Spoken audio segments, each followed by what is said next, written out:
Hello बच्चों, क्या हाल चाल आप सभी की। उम्मीद करता हूँ आप सभी स्वस्थ होंगे। आप सभी की बहुत अच्छे से पढ़ाई चल रही होगी। जैसा कि आप सभी जानते हैं कि हम 2025 बोर्ड एग्जाम के लिए 2024 क्लास 10th मैथमेटिक्स के अनसॉल्व्ड पेपर को सॉल्व कर रहे थे।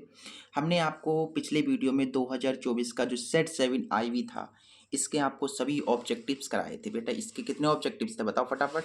इसके 20 ऑब्जेक्टिव्स थे और हमने आपको 20 ऑब्जेक्टिव्स बहुत ही अच्छे तरीके से, ईजी तरीके से कंप्लीट करा दिए थे। ठीक है, उम्मीद करता हूँ आपने पिछली वीडियो देख ली होगी। आज हम आपको सेट 7 आईवी के जो विस्तृत उत्तरीय प्रश्न है, आई मीन 2 4 6 नंबर वाले क्वेश्चंस जो आते हैं बोर्ड एग्जाम में, कितने नंबर के बताओ फटाफट।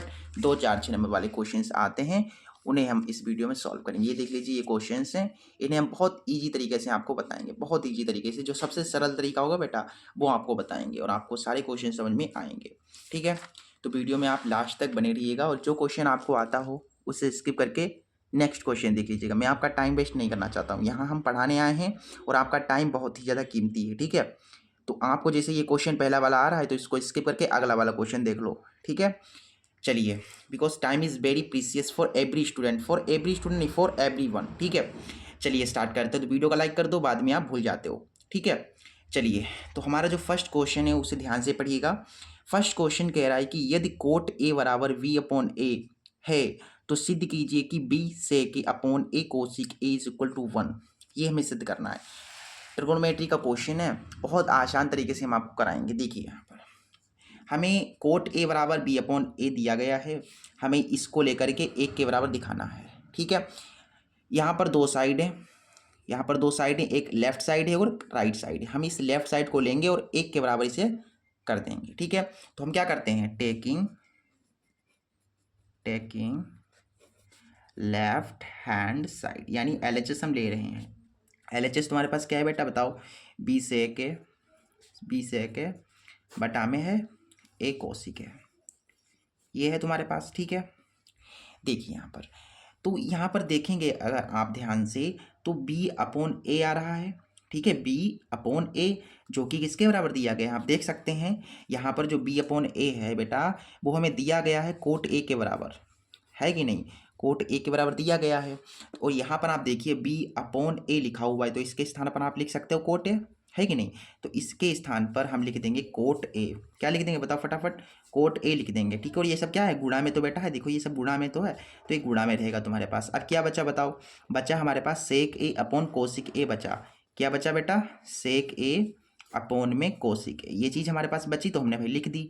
ठीक है, चलिए अब देखिए यहाँ पर ये कोट ए है। ठीक है, चलिए कोट ए इसको हम लिखते हैं। फिर यहाँ पर देखो सेक ए के स्थान पर आप क्या लिख सकते हो बताओ, सेक ए के स्थान पर आप लिख सकते हो 1/cos ए, क्योंकि सेक ए बराबर होता है 1/cos ए। फिर बटा है तो बटा लगा देंगे। ये कोसिक ए है, कोसिक ए के स्थान पर आप लिख सकते हो 1/sin ए। ठीक है, ठीक है भैया, ठीक है। सबसे नीचे वाला कर लेगा सबसे ऊपर गुणा, इस तरीके से जो है मल्टीप्लाई कर देंगे हम। देखिए कोट ए है, ठीक है, फिर गुणा लगी हुई है, साइन ए की एक से गुणा होगी तो साइन ए हो जाएगा, और एक की कोस ए से जब आप गुणा कराएंगे तो हमें कोस ए मिलेगा, है कि नहीं। ठीक है भाई, देखो कोट ए के स्थान पर आप लिख सकते हो कोस ए अपॉन साइन ए।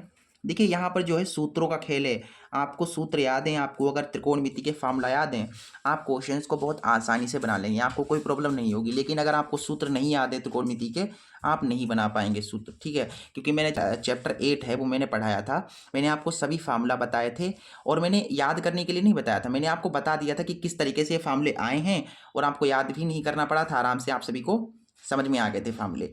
ठीक है, अगर आपने चैप्टर 8 आपने नहीं देखा है ना, क्लास आपने चैप्टर 8 की नहीं देखी तो उसे देख लीजिए, आपको सब सूत्रों को याद करने की जरूरत नहीं पड़ेगी। ठीक है, चलिए इतनी बात समझ लीजिए कि कोट ए के स्थान पर हम कोस अपॉन साइन लिख सकते हैं और ये तुम्हारे पास साइन अपॉन कोस ए है, साइन अपॉन कोस ए है। ठीक है, अब देखिए साइन से साइन कैंसिल, कोस से कोस कैंसिल, बताइए ऊपर नीचे कैंसिल हुआ तो क्या आएगा बताओ फटाफट, एक आ जाएगा। देखिए हमें क्या लाना था, हमें एक लाना था। देख लीजिए मैंने इसको जब सॉल्व किया तो मुझे एक मिल गया, यानी हमारा हो गया प्रूफ। क्या हो गया बताओ फटाफट, ये हो गया प्रूफ्ड। ठीक है, इस तरीके से आपको इस क्वेश्चन को करना था और बहुत ईजी तरीके से मैंने आपको क्वेश्चन बता दिया। देखिए अभी अभी जो टेबल है हिल रही है थोड़ी, इसको मैं थोड़ा सही कर लेता हूँ। ठीक है, 2 मिनट वेट कीजिए। ठीक है बेटा, चलिए अब इसके बाद इसका नेक्स्ट क्वेश्चन देखिए। अगला क्वेश्चन क्या है बेटा? अगला क्वेश्चन बहुत इंपॉर्टेंट है, ठीक है, बोर्ड एग्जाम में आ सकता है 2025 में। अगला क्वेश्चन कह रहा है कि x के मान के लिए 2x कामा x प्लस 8 तथा 3x प्लस 1 समांतर श्रेणी में होंगे। x के किस मान के लिए, यानी x का वैल्यू यहाँ पर हमसे जो है पूछा गया है, हमें x का वैल्यू निकालना है। सेकंड क्वेश्चन है, सबसे पहले हमें जो दिया गया है बेटा उसे लिख लेते हैं। हमें यहाँ पर दिया गया है, सबसे पहले पद दिए गए हैं AP के, एक AP के पद दिए गए हैं। एक पहला पद 2x है, उसके बाद x प्लस 8 है, फिर इसके बाद है 3x प्लस 1। ये किस में है? AP में है। क्या है? AP में है। AP में है यानी कि ये AP के पद हैं। 3 पद हमें AP के दिए गए हैं। यहाँ पर x गायब है, हमें यहाँ पर x बताना है, x का मान निकालना है हमें। देखिए सबसे पहले ये किस में है भैया? ये AP में है। ये चीज़ इंपॉर्टेंट है, ये AP में है। इसका मतलब इनका जो सार्वंतर होगा वो क्या होगा? बराबर होगा। तो हम यहाँ पर अगर इनका सार्वंतर निकालें तो कैसे निकलेगा? यहाँ से अगर मैं सार्वंतर निकालना चाहूँ तो D1 सार्वंतर यानी पहला सार्वंतर D1 में कैसे निकालूंगा? सार्वंतर निकालने के लिए अगले पद से पिछले वाले पद को घटाना पड़ता है। तो यहाँ पर अगर मैं x प्लस 8 को ले रहा हूँ तो इस x प्लस 8 से इसके पिछले वाला पद घटाना पड़ेगा, इससे पिछले यानी 2x को घटाना पड़ेगा। हमें सार्वंतर मिल जाएगा। यहाँ से x में से 2x चला जाएगा, कितना बचेगा बताओ? माइनस का x बचेगा और ये प्लस का 8 है। ये हमें D1 मिल गया। दूसरा सार्वंतर निकाल लेते हैं, चलिए ठीक है। चूंकि करके मैंने D1 निकाल लिया, अब D2 भी निकाल लो। अगर मुझे एक और सार्वंतर निकालना पड़े तो कैसे निकालेंगे? हमने इस वाले से इसको घटाया था, अब हम इस वाले को ले लेते हैं, यानी तीसरे पद को ले लेते हैं और तीसरे पद से हम दूसरे वाले पद को घटा देंगे, यानी इसको घटा देंगे, x प्लस 8 को घटा देंगे। ठीक है, तो यहाँ से देखो 3x प्लस 1 है, माइनस अंदर गुणा करिए, प्लस का हो जाएगा माइनस, ये प्लस का हो जाएगा माइनस। 3x में से x चला गया तो कितना बचा बताओ फटाफट? 2x बचा। 8 में से 1 जाएगा तो 7 बचेगा। अब ये आपके पास D2 आ गया। देखिए ये जो पद थे आपके, ये 3 पद जो थे वो किस में थे? AP में थे, यानी कि इनका जो सार्वंतर है वो कैसा होना चाहिए? बराबर होना चाहिए, है कि नहीं? इसलिए हम ये कह सकते हैं यहाँ पर जो D1 होगा वो D2 के बराबर होगा। क्यों होगा भाई? क्योंकि AP में है। अब AP में है तो सार्वंतर बराबर होता है ना। कोई भी AP आपको दी गई है, जैसे एक AP आपको दी गई है, ठीक है, उस AP का जैसे सार्वंतर आपने D1 निकाला, फिर दूसरा सार्वंतर निकालेंगे, तीसरा सार्वंतर निकालेंगे, मतलब जो सार्वंतर आप निकालेंगे वो सब के सब कैसे आएंगे? बराबर आएंगे। इस तरीके से हम कह सकते हैं कि इनके जो सार्वंतर होंगे, जो D1 D2 होंगे, वो बराबर होंगे। D1 का मान आया, हमने D1 जो निकाला है वो आया है x प्लस 8 बराबर D2 कितना आया? D2 आया तुम्हारे पास 2x माइनस 7। इसे सॉल्व कीजिए, हमें x का मान मिल जाएगा। ये माइनस का x है, ठीक है, और ये प्लस का 8 है। बराबर साइन हटा लोगे तो इधर के चिन्ह चेंज हो जाएंगे, ये प्लस का है तो हो जाएगा माइनस का, ठीक, और ये प्लस का 7 बराबर में 0 पहुंच जाएगा। माइनस और माइनस हो जाएंगे प्लस, 2 और 3, 2 और 1 हो जाएगा 3x। 8 में 7 को जोड़ देंगे तो 7 7 14 15, ठीक। तो यहाँ से तुमको मिल गया, देखिए ये माइनस का 3x है, प्लस का 15 उधर जाएगा तो हो जाएगा माइनस का 15, माइनस माइनस कट गया और 3 15, x का जो मान आएगा वो आएगा 5। इस तरीके से हमें इस क्वेश्चन को करना था और आराम से ये क्वेश्चन बन गया। x का मान कितना आ गया बताओ फटाफट? x का जो मान आया है वो आया है 5। ठीक है, अच्छे से समझ में आया क्वेश्चन? बहुत बढ़िया। ठीक है, बिल्कुल धीरे धीरे करेंगे। आगे देखिए अगला क्वेश्चन। अगला क्वेश्चन कह रहा है कि सिद्ध कीजिए कि 2 अंडर रूट 3 एक अपरिमेय संख्या है। अपरिमेय संख्या सिद्ध करने के लिए एक क्वेश्चन हर साल बोर्ड एग्जाम में आता है, ये बात आप याद रखिएगा। सिद्ध करना है अपरिमेय संख्या तो हमें परिमेय संख्या मानना पड़ेगा। ठीक है, तो हम यहाँ पर क्या करेंगे? मान लेंगे। माना 2 अंडर रूट 3 एक अपरिमेय सिद्ध करना है तो परिमेय मानना है आपको। परिमेय संख्या है, मैंने भाई परिमेय मान लिया। ठीक है, अगर ये परिमेय संख्या है, अगर ये परिमेय संख्या है तो ये किसके बराबर होगी? तो ये बटे में होगी, यानी a बटा b के बराबर होगी, ये बटे में होगी। ठीक है, और ए बी क्या है? ए बी आपके हैं पूर्णांक, जहाँ ए वी कोई पूर्णांक हैं, क्या है? पूर्णांक है। ये जैसे मैं कर रहा हूँ आपको वैसे ही बोर्ड एग्जाम में करना है। ठीक है, चलिए ये परिमेय संख्या थी तो इसके बराबर थी। अब थोड़ा इसे सॉल्व करते हैं। बटे में कुछ नहीं तो 1, एक की इधर गुणा हो जाएगी तो a आ जाएगा, इसकी गुणा इधर हो जाएगी तो हमारे पास ये मिल जाएगा हमें। ठीक, तो ऐसा कीजिए, जो है आप अंडर रूट 3 को रोक लीजिए और ये 2 भी है, इसके बटे में डाल दो, a के बटे में। ठीक, तो हमें ये मिल गया, हमें क्या मिल गया, ये मिल गया। इसे समीकरण पहली मान सकते हैं आप।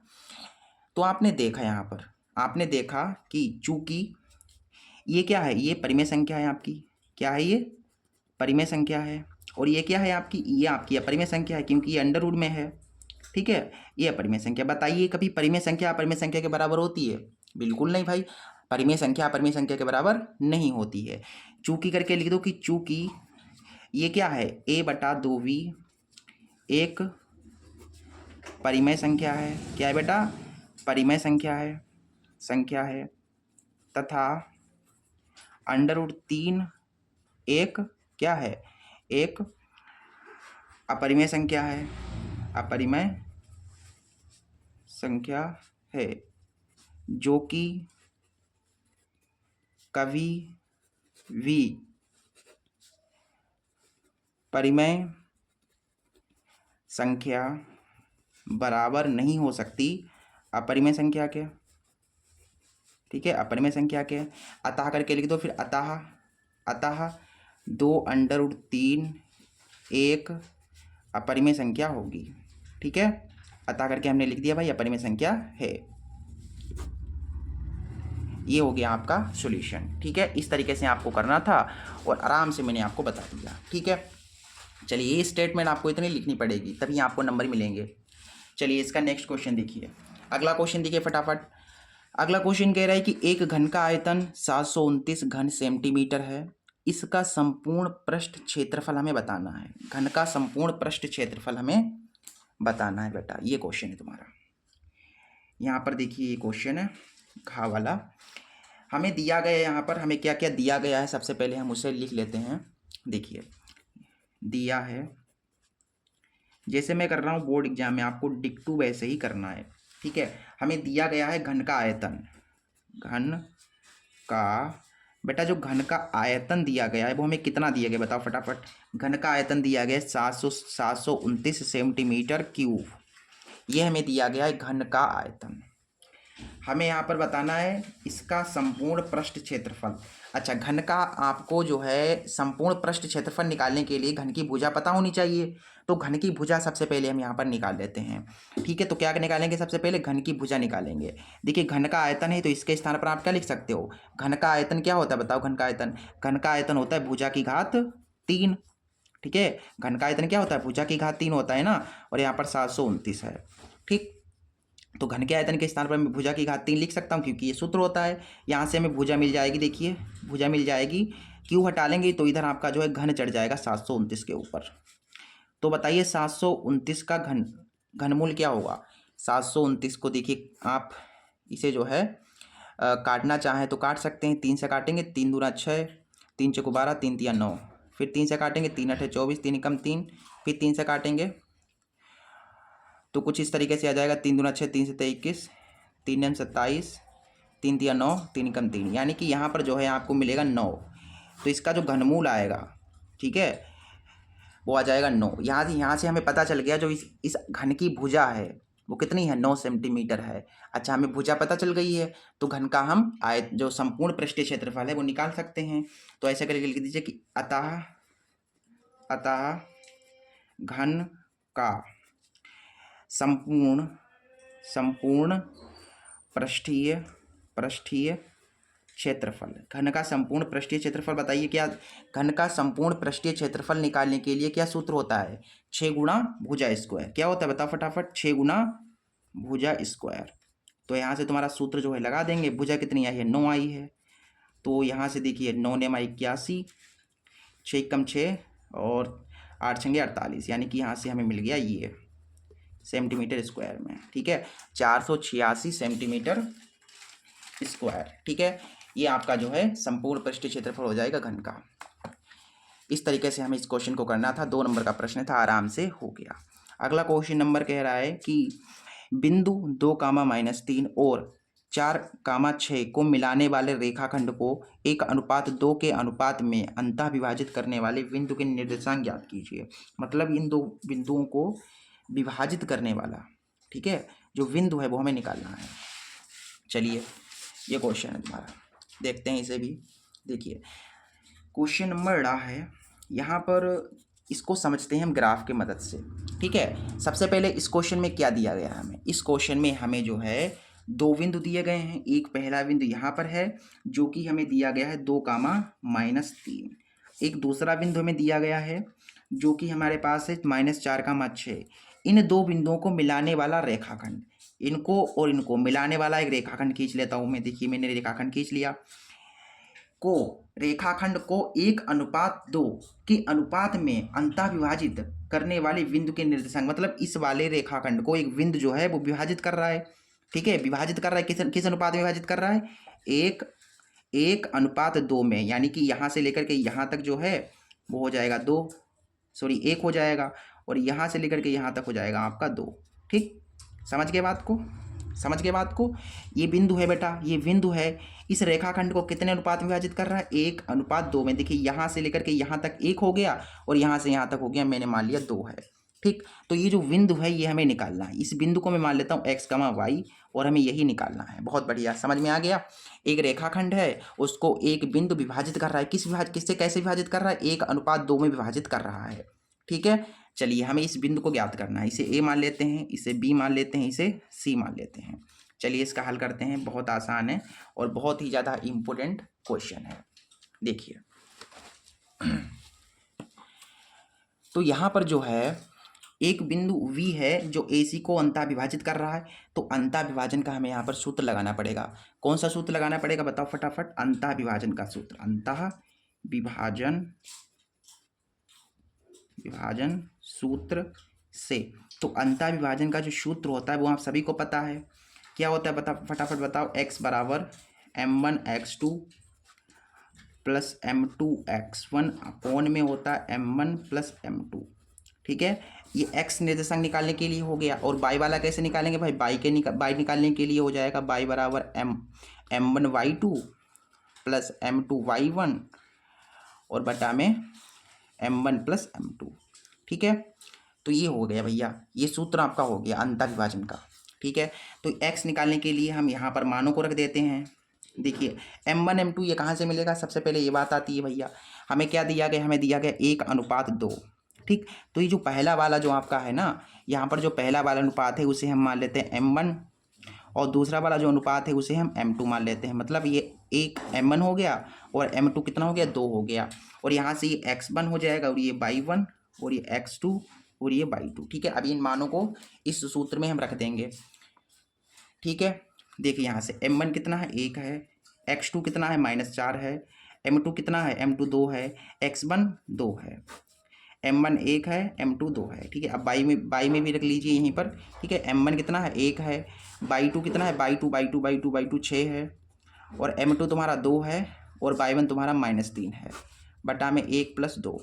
ठीक, अब देखिए x बराबर 4 की 1 से गुणा हो गई, -4 आ गया, 2 की 2 से गुणा हो गई, 2 दूने 4 और नीचे हो गया 2 और 1 3, 6 कम 6 प्लस माइनस माइनस 2 3 6, 2 और 1 3।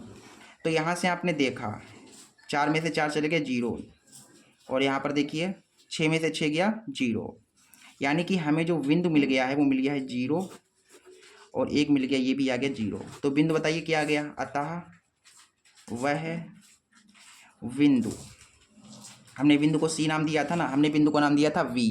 ठीक है, तो बिंदु V हमने माना था x, y। ठीक है, जो x आया वो आया है 0 और y कितना आया, y भी 0 आया, यानी वही बिंदु क्या होगा जाएगा, 0, हो जाएगा, यानी मूल बिंदु पर जो है वो। ठीक है, तो हमारा जो बिंदु आ गया वो आ गया है 0, 0। ठीक है, यही हमें निकालना था और ये आपका हो गया आंसर। ठीक है, चलिए उम्मीद करता हूँ आपको ये क्वेश्चन समझ में आया होगा और बहुत ज़्यादा आसान क्वेश्चन था, हमने कंप्लीट कर लिया। ठीक है, अगला क्वेश्चन देखिए। अगला क्वेश्चन कह रहा है कि निम्नलिखित आवर्ती वितरण से माध्य ज्ञात कीजिए। इसमें हमें माध्य निकालना है। ठीक, सबसे पहले हम इस सारणी को बना लेते हैं। इस सारणी में क्या है भाई, ठीक है, इस सारणी में क्या है, सबसे पहले एक वर्ग अंतराल आपको बनानी है, वर्ग अंतराल है। ठीक है बेटा, वर्ग अंतराल के साथ साथ आवृत्ति दी गई है आपको। ठीक है भैया, बहुत बढ़िया। ठीक है, ये चीज़ें दी गई हैं। वर्ग अंतराल हमको कितनी दी गई है भैया, 0 से लेकर के 10, 10 से लेकर के 20, 20 से 30, 30 से 40 और 40 से 50। ठीक है। और आवृत्ति भी तो हमको दी गई है भाई। आवृत्ति क्या दी गई है बताओ फटाफट। आवृत्ति दी गई है 8, 12, 10, 11 और 9। ठीक है, ये तुम्हारे पास है। और हमें क्या निकालना है बताओ फटाफट। हमें निकालना है माध्य। माध्य निकालना, तो माध्य निकालने के लिए सूत्र क्या होता है। माध्य निकालने के लिए सूत्र होता है सिग्मा एफ एक्स अपोन में सिग्मा एफ। ये प्रत्यक्ष विधि के द्वारा हम निकाल लेंगे। तो ये सूत्र लगाएंगे फटाफट। ये सूत्र होता है। ठीक है, माध्य निकालने के लिए ये सूत्र होता है। तो हमें यहाँ पर क्या क्या किस किस चीज़ की जरूरत पड़ेगी। यहाँ पर हमें सबसे पहले एफ एक्स चाहिए होगा, एफ चाहिए होगा। और ये सिग्मा जो है, इस सिग्मा का मतलब क्या होता है बेटा। इस सिग्मा का मतलब होता है योग, यानी जोड़ना। ठीक है, एफ कहाँ पर भाई मिलेगा हमें, तो वर्ग अंतराल जो होती है, वर्ग अंतराल के जो सामने होता है उसे एफ कहते हैं। तो एफ आपका हो जाएगा ये। ठीक है, और क्या करना है, एफ को क्या कर देना है, सिग्मा कर देना है, यानी एफ को जोड़ देना है। तो ये जो एफ है इसको क्या कर देंगे, जोड़ देंगे, तो हमें मिल जाएगा सिग्मा एफ। तो इन्हें जोड़िए, देखिए जोड़ते हैं। 8 में 12 जोड़ोगे 20 हो जाएगा, 20 और 10 30, 30 और 11 41, 41 में 9 जोड़ोगे तो 50। यानी कि भैया हमने एफ को जोड़ा तो हमें सिग्मा एफ मिल गया।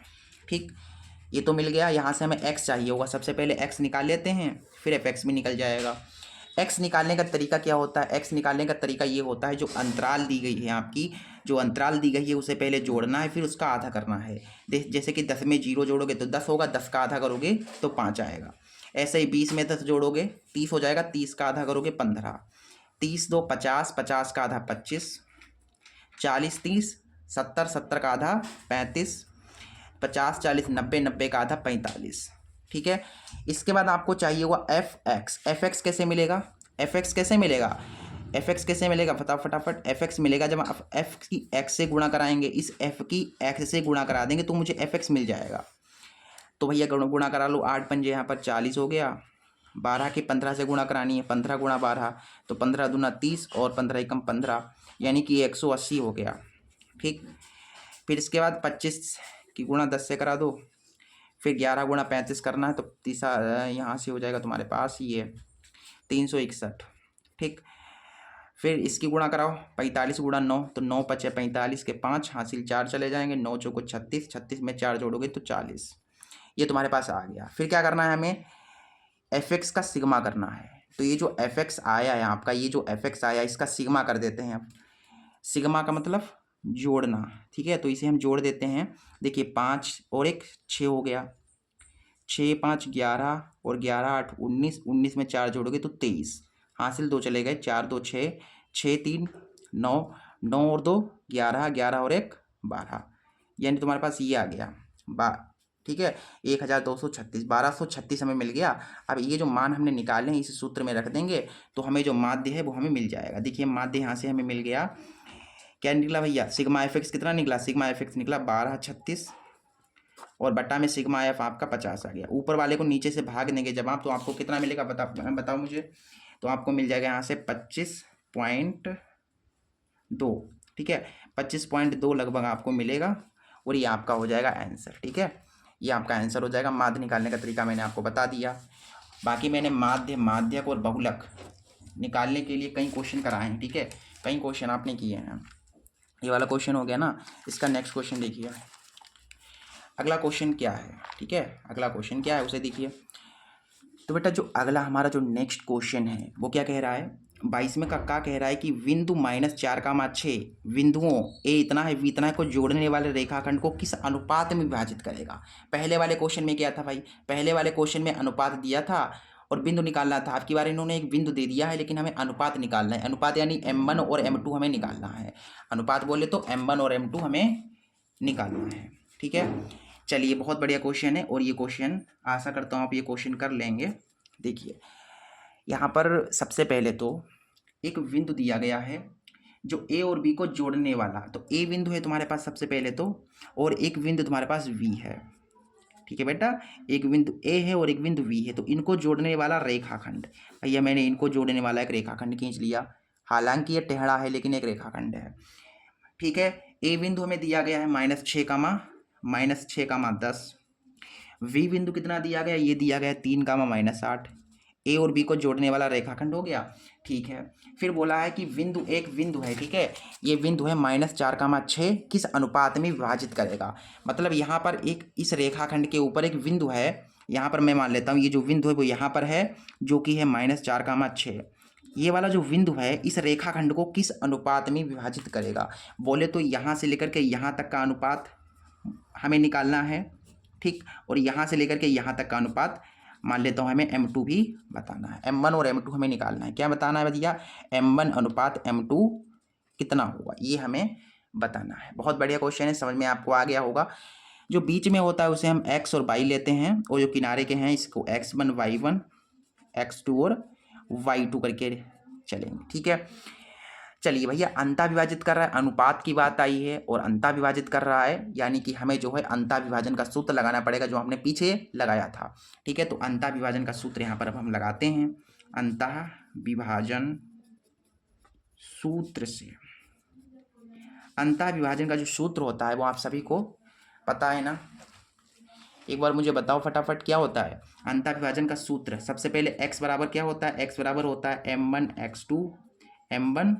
x2 प्लस m2 x1 बटा में m1 प्लस m2, ये होता है x वाला, ठीक है, x की फॉर्म में, और y की फॉर्म में होता है m1 y2 plus m2 y1 upon में m1 प्लस m2। देखिए x कितना है भैया, हमारे पास -4 है। m1 भाई निकालना है मुझे, m1 x2 कितना है, x2 आपका 3 है।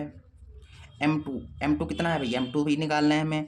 x1 कितना है, -6 है, और बटा में तुम्हारा m1 प्लस m2। देखिए बेटा, बात को समझिए, मेरी बात को ध्यान से समझिए, मैं जो कहने जा रहा हूँ। इस x को ही, ये जो x की फॉर्म में आपको दिया गया है ना, इसी को ले लीजिए। ठीक है, इसको आप सोल्व कीजिए, जैसे कि इसको सोल्व करेंगे तो आपको m1 और m2 मिल जाएगा।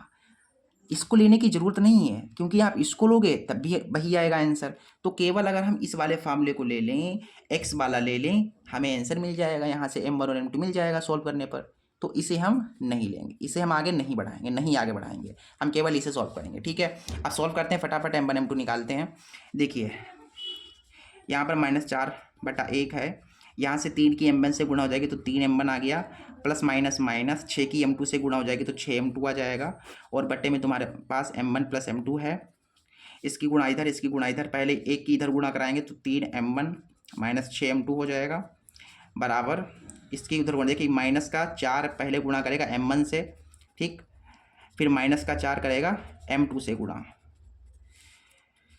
देखिए माइनस यहाँ पर है तुम्हारे पास 3m1 6m2, बराबर हटाने पर ये चिन्ह बदल जाएंगे, तो माइनस का ये हो जाएगा प्लस का, ये माइनस का ये भी हो जाएगा प्लस का, और बराबर में पहुंच जाएगा आपके पास 0।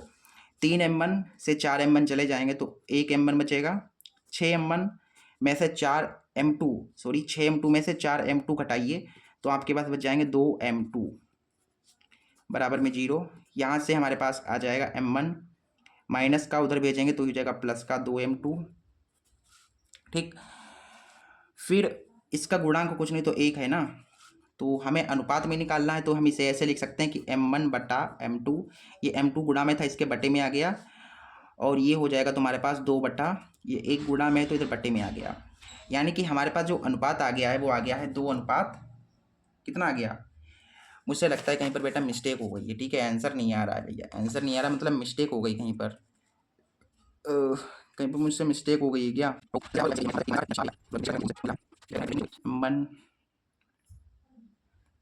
m1 तुम्हारा कितना, m1 हमें निकालना है ना, ठीक, 4 रखा मैंने, ठीक है।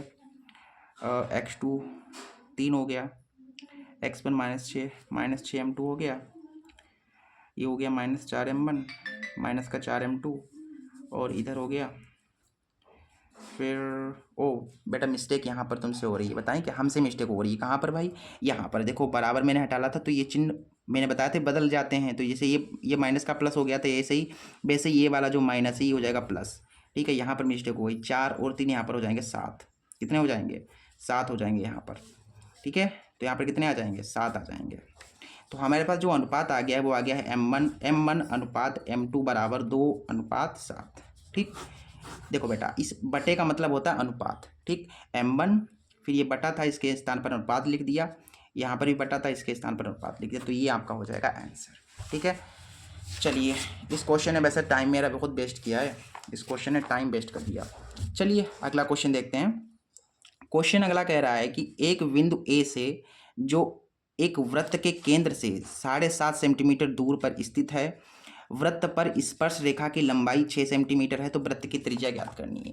सबसे पहले क्या है, एक वृत्त है, ठीक है। इस क्वेश्चन में सबसे पहले तो हमें एक वृत्त बनाना पड़ेगा, ठीक है। तो यहाँ पर जो है हम मान लेते हैं हमारे पास ये वृत्त है, ठीक है। ये क्या है बताओ फटाफट, ये वृत्त है तुम्हारे पास। इस वृत्त का एक केंद्र होगा भाई, ये केंद्र है, ठीक है। तो यहाँ पर बताया गया है कि एक बिंदु ए से जो एक वृत्त के केंद्र से 7.5 सेंटीमीटर दूर पर स्थित है, यानी एक बिंदु ए है, ये जो बिंदु ए है बेटा, ये वाला जो बिंदु ए है, ये केंद्र से, इस केंद्र से कितनी दूरी पर स्थित है बताओ फटाफट, ये 7.5 सेंटीमीटर दूर पर स्थित है, ठीक है। और इस वाले बिंदु से, इस बाहरी बिंदु से इस पर एक स्पर्श रेखा डाली गई है। इस स्पर्श रेखा की जो लंबाई है, जो यहाँ से लेकर के यहाँ तक जो लंबाई हमें दी गई है, जो स्पर्श रेखा की जो लंबाई दी गई है वो दी गई है 6 सेंटीमीटर। तो यहाँ से लेकर के ये जो है त्रिज्या हमें बतानी है। बहुत आसान क्वेश्चन है। यहाँ पर लंब है, यानी ये तुम्हारा हो जाएगा लंब, ठीक है। ये कर्ण है और ये आधार है। तो सबसे पहले हमें क्या निकालना है, हमें निकालना है लंब निकालना है, कर्ण और आधार पता है, तो पाइथागोरस लगानी पड़ेगी। यहाँ पर क्या लगानी पड़ेगी बताओ फटाफट, पाइथागोरस लगानी पड़ेगी। तो यहाँ से हम लगा देते हैं पाइथागोरस, हमें आर निकालना है यहाँ पर, ठीक है। पाइथागोरस से, पाइथागोरस कहती कि कर्ण स्क्वायर, तो 90 डिग्री के सामने वाला ये कर्ण है, तो कर्ण कितना है 7.5 का स्क्वायर, कर्ण स्क्वायर बराबर लंब स्क्वायर, लंब तुम्हारा आर है, आर स्क्वायर प्लस आधार स्क्वायर, आधार तुम्हारा 6 है, 7.5, ठीक है, 7.5 है, गुणा करानी है 7.5 से, तो कितना आएगा फटाफट बताओ, 55 25, 5 से 35, ये हो जाएंगे 37, 7 पना 35, 7 से 49, 49 50 51 52, 7 5 12, 3 2 5 और 1 6, ये आ गए तुम्हारे पास 56.25, 56.25। और यहाँ से आर स्क्वायर, 6 का स्क्वायर करेंगे 36 आएगा, प्लस का 36 इधर आएगा तो हो जाएगा माइनस का 36, और इधर तुम्हारे पास आर स्क्वायर है। 56 में से 36 को घटाएंगे अगर आप, तो आपको क्या मिलेगा बताओ फटाफट, 6 में से 6 गया 0, 5 में से 3 गया 2, आर का स्क्वायर हटा लोगे तो इधर रूट जो है चढ़ जाएगा, तो हमें यहाँ से आर मिल गया है अपने पास, जो त्रिज्या आ गई वो आ गई है 4.5 सेंटीमीटर। कितनी आ गई है 4.5 सेंटीमीटर, ठीक है बेटा। ये जो है 20.25, जो 20.25 है उसका जब वर्गमूल आप निकालेंगे तो ये आपको मिल जाएगा, ठीक है। इस तरीके से आपको ये क्वेश्चन करना था, ठीक है। चलिए अगला क्वेश्चन देखिए फटाफट। जो नेक्स्ट क्वेश्चन है हमारे पास वो क्या है, अगला क्वेश्चन कह रहा है कि सिद्ध कीजिए कि किसी त्रिभुज की दो भुजाओं को एक ही अनुपात में विभाजित करने वाली रेखा त्रिभुज की तीसरी भुजा के समांतर होती है। ये क्वेश्चन है तुम्हारा, ठीक है। गा नंबर क्वेश्चन। देखो इस क्वेश्चन को समझने के लिए हमें जो है ग्राफ बनाना पड़ेगा, इसका चित्र बनाना पड़ेगा। देखिए चित्र कैसे बनेगा, सबसे पहले कहा गया कि सिद्ध करना है किसी त्रिभुज की दो भुजाओं को, त्रिभुज की बात करी गई है। सबसे पहले त्रिभुज बना लेते हैं हम यहाँ पर, ये मैंने बना लिया यहाँ पर त्रिभुज। किसी त्रिभुज की, जैसे ये त्रिभुज है, इस त्रिभुज की दो भुजाओं को एक ही अनुपात में विभाजित करने वाली रेखा तीसरी भुजा के समांतर होती है। मतलब मैंने एक ऐसी रेखा खींचनी है, जैसे मैंने एक रेखा ऐसे करके खींच दी, ये जो रेखा मैंने खींची है देखिए, ये त्रिभुज की दो भुजाओं को देखिए विभाजित कर रही है एक ही अनुपात में। जैसे ये त्रिभुज तुम्हारे पास ABC है, ABC है, और एक रेखा है ये तुम्हारी, इसे आप डी और इसे नाम ई दे दीजिए यहाँ पर, इस वाले बिंदु को, ठीक है।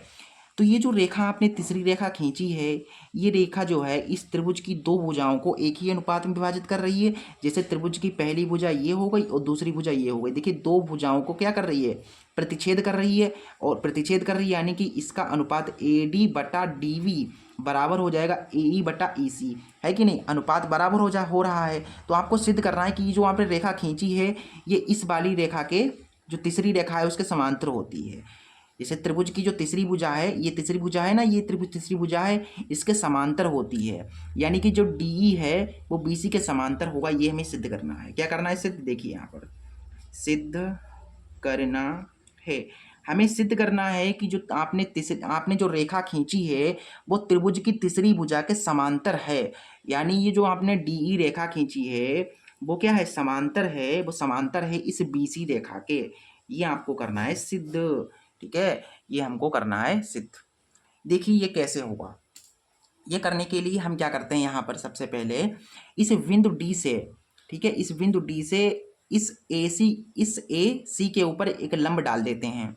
ये लंब मान लीजिए हमारे पास डी एफ लंब है, ठीक है, ये लंब हमने डाल दिया।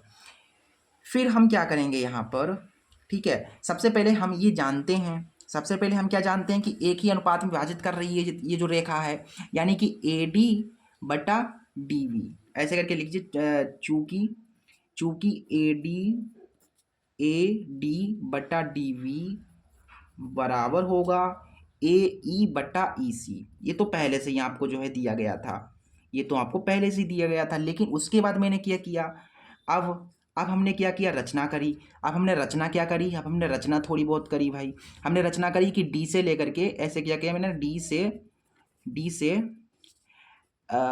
ए सी पर एक लंब हमने डाल दिया, हमने लंब डाल दिया डी एफ। अब ये हमने डाला, जब हमने ये चीज़ करी तो हमारे पास जो है अनुपात बदल जाएगा। अनुपात जैसे कि अब इसके हिसाब से चलेगा, पहले जो रेखा ये थी इसके हिसाब से हमने अनुपात लगाया था ए डी बटा डी वी ऐसे करके। लेकिन अब हमारे पास रेखा जो है वो हो गई है डी एफ, तो इसके हिसाब से अनुपात चलेगा, यानी कि ए डी बटा डी वी, इसलिए ए डी बटा डी वी बराबर हो जाएगा ए एफ बटा एफ सी, ए एफ बटा एफ सी। ये हो जाएगा, आप है कि नहीं। चलिए अब हम इसे समीकरण पहली नाम दे देते हैं, और यहाँ पर जो हमने जो रचना करके जो बनाया है अनुपात उसे हम दे देते हैं दूसरी समीकरण नाम।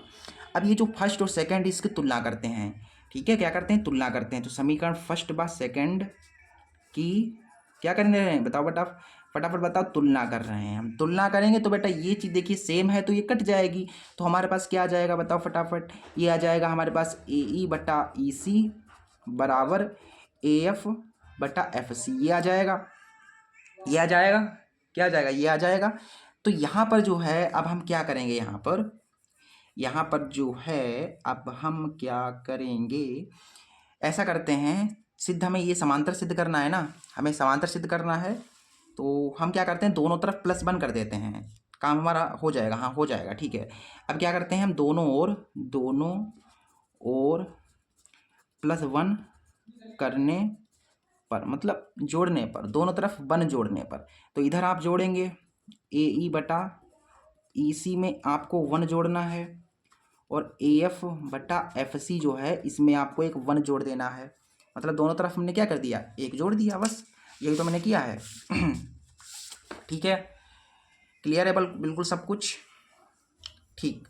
चलिए ठीक है भाई, चलो अब हम क्या करते हैं, यहाँ पर 1 जोड़ा है तो हमारे पास कुछ अलग आ जाएगा, तो यहाँ पर कुछ नहीं तो 1, इसकी गुणा इधर हो गई तो हमारे पास आ गया ए ई बटा, इसकी गुणा इधर हो गई, सॉरी गाइस, एक की इधर कराई, फिर प्लस ई सी की 1 से हो जाएगी तो ई सी, और फिर बटा में ई सी की इधर गुणा हो जाएगी तो हमारे पास मिल जाएगा हमें ई सी। इसके बटे में कुछ नहीं तो 1, इसकी गुणा इधर हो जाएगी तो हमें यहाँ पर मिलेगा ए एफ प्लस एफ की एफ सी कम एफ सी, ठीक। अब ये मिल गया हमें। अब ए ई प्लस ई सी, ए ई प्लस ई सी, देखिए ए ई प्लस ई सी आप जोड़ेंगे तो हमें क्या मिलेगा, ए सी मिलेगा।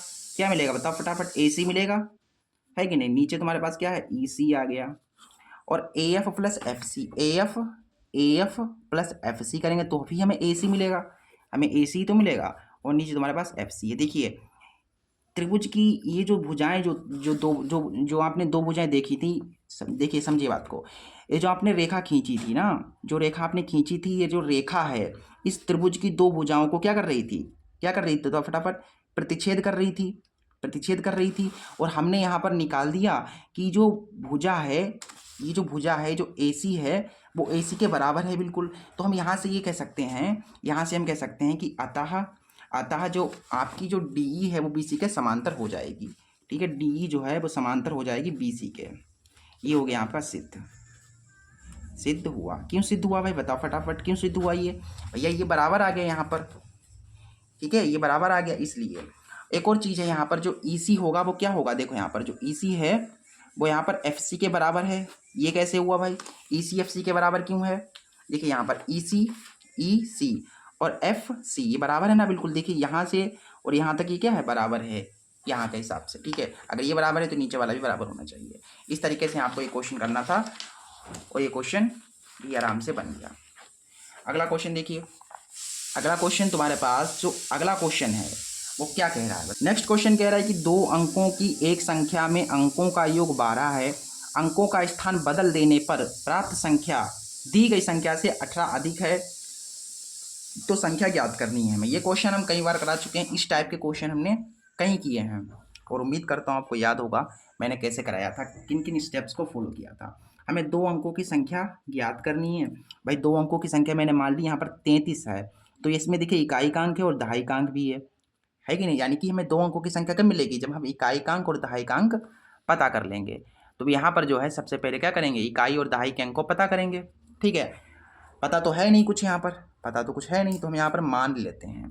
क्या कर लेते हैं, मान लेते हैं कि माना इकाई का जो अंक है, इकाई का जो अंक है, इकाई का अंक जो है बेटा वो क्या है, x है, तथा दहाई के अंक को मैं मान लेता हूँ y। दहाई का जो अंक है उसको मैं मान लेता हूँ बेटा y। मैंने इकाई के अंक को x मान लिया, दहाई के अंक को y मान लिया। तो हमारे पास संख्या क्या मिल गई हमें, बताओ फटाफट। अगर हमारे पास इकाई x है, इकाई का अंक जो है वो x है और दहाई का अंक y है, तो हमारी जो 2 अंकों की संख्या हो जाएगी वो देखिए 10 इकाई x को माना यानी कि y यहाँ पर रखना पड़ेगा, फिर ये x, देखिए इकाई पहले हो गया। अब आप कहोगे कि सर x को आपने यहाँ पर क्यों नहीं रखा, क्योंकि पहले देखो आप पढ़ते कैसे हो, जैसे मैंने नंबर दे दिया आपको तो आप ऐसे पढ़ते हो इकाई दहाई सैकड़ा, तो इसको कैसे पढ़ोगे, इसको पहले इकाई पढ़ोगे ना यहाँ पर, और इकाई मैंने x माना इसलिए मुझे यहाँ पर x रखना पड़ा, है कि नहीं।